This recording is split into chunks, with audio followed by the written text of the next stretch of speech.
Have you ever asked your mom and dad if you could go to the movies with your friends, only to hear them reply, under one condition, you must clean your room before you go? Another way they could have said that is, if you clean your room, then you can go to the movie.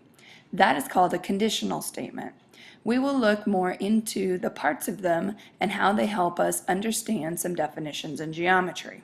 As we go through this video, you will be asked several times to write some things down on your guided note sheet. Be sure to pause the video and complete that before you go on to the next slide.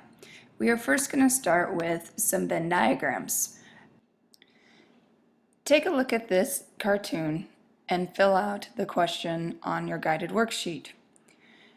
If you do not remember what a Venn diagram is, take some time and Google it to make yourself more familiar with it. Be sure to pause the video to give yourself time to write and then come back and go on to the next question. In this Venn diagram, it shows some comparisons between Disney characters and famous mice. Refer to your guided note sheet and write 2 true statements that you can conclude based off of this Venn diagram. When you are done with your statements, I want you to look at them again, and you may or may not have written them in the form of if-then. They still could be true statements, but now we're going to work on changing those statements into a conditional statement. Here we see the 2 parts of a conditional statement. It has a hypothesis and a conclusion. The hypothesis follows the if, and the conclusion follows the then. If you are not completely satisfied, then your money will be refunded.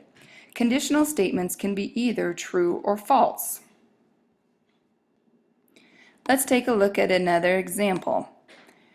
The statement, an acute angle measures less than 90 degrees. That is a true statement. To turn it into a conditional, we take the hypothesis, which is the subject, put it after if, and finish it by making the conclusion after then.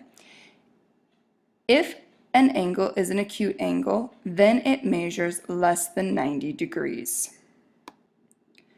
Did you fill out your notes on your guided practice sheet? If so, then you're ready to go on to Venn diagram number 3. This has more than just the 2 parts. I want you to write statements, but I want you to write them in the form of if-then. If you refer to your worksheet, you have an example done for you. Remember, you can always go back to look at the parts of the conditional statement again and pause until you're ready to go on to the last part. Here's the last part. We're all familiar with tricks. Is the slogan, if you're a kid, then you'll eat tricks? No, that's not what it is. It's tricks are for kids, you silly rabbit. It sounds much catchier than writing it as a conditional if-then statement. However, the purpose is the same. The company wants you to believe that if you buy their product, then good things will happen. I want you to pick one of your favorite slogans, write it down on your paper, and then turn it into an if-then statement.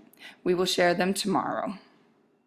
Don't forget to write your warm or hot question as well. See you tomorrow.